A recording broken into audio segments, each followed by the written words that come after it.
expectation of the change is started being made in the new criminal acts in our society. Please give your views on the pros and cons. Very well. See, this is generally very controversial, and I don't want to actually go very deep into all the provisions, but I will touch upon few provisions to say that if we, I recently had talked about the BLSS and BSA in UEM, Newtown, and it was a faculty development program, and I actually created a PowerPoint where I tried to show the provisions which are in the betterment of the society and provisions which are controversial. For the ones which are good according to me, one includes the question of zero FIR. The concept basically says that let's say one person is traveling from Calcutta to Delhi, and let's say outrage of modesty or something of that sort happens in Patna.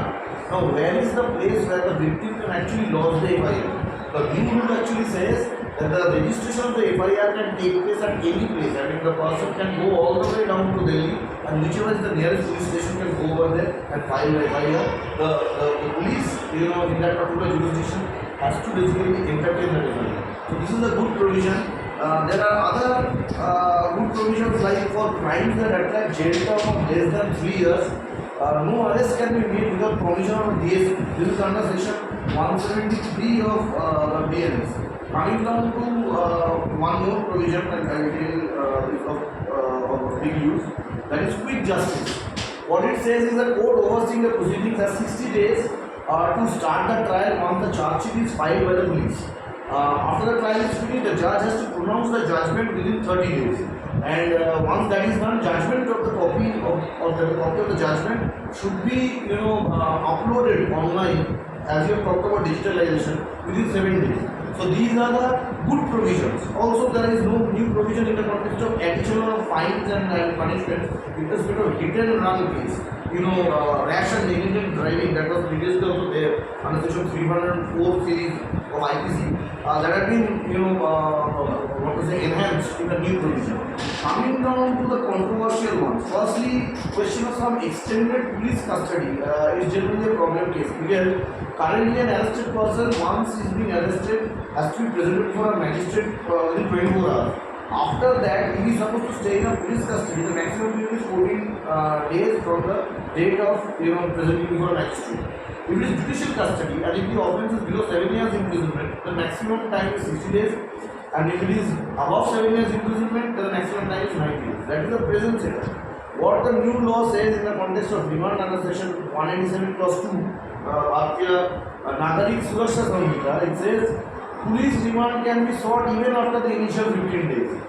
Within first 40 days of arrest in cases where offence is punishable with less than 10 years imprisonment, and within 60 days of arrest in case where offence is punishable more than 10 years imprisonment. See, the more is extended police remand, more of the chances the police can use some form of third degree to extract evidence. So it is not something which is well desirable. It is generally controversial. Coming down to the other controversial provisions, trial in absence of accused.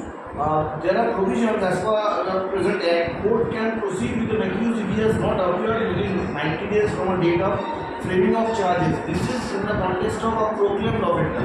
Offender has been proclaimed and he is asked to be present and summoned before the court, and also warrant is being issued.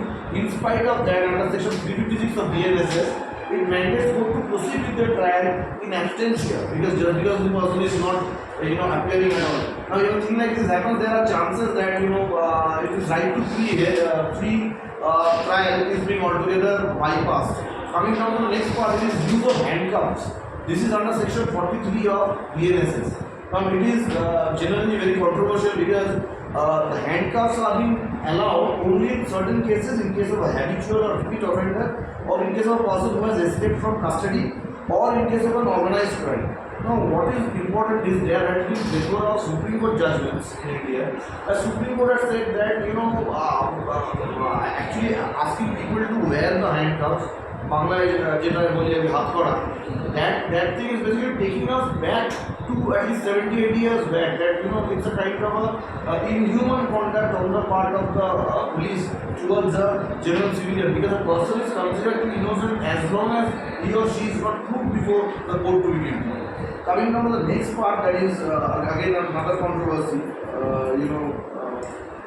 it is in the context of seizure of electronic and digital evidence. Now, good thing is about promoting digital evidence. The controversial part it says that section 94 of Bharatiya Nagarik Surasha Samhita allows court or police to charge someone or any document which is required for investigation as evidence. Notably, it explicitly includes summoning of digital evidence and covers any electronic communication like messages, call recordings, emails, as well as electronic communication through cameras, laptops, phones. Now think of the situation, if my phone is altogether accessed before the police and I am asked to actually present it before a court while the proceeding is going on. There are many plethora of private information which are very private to me. It can be related to my health, it can be related to my bank accounts, it can be related to my communication with the doctors. All will be before the court. Here, whatever has been said by Supreme Court in 70 versus state, that judgment, right to privacy generally can get interrupted. Another question is in the context of proceeds for crime. Proceeds for crime now under the new act, it gives police the power to attach any property which they seem or deem to be the proceeds of the crime. Police can attach the property under section 107 BNSS. So this is also applicable in respect of the Money Laundering Act in India, having not been BNSS. But the problem is that in Money Laundering Act, there is a kind of safeguard that is being given, in that particular act concerned. Here under BNSS, only 14 days notice is being given. Now there can be confusion on the part of the police in respect of some of the materials which are my own material that can get mixed up with respect to the proceeds of a particular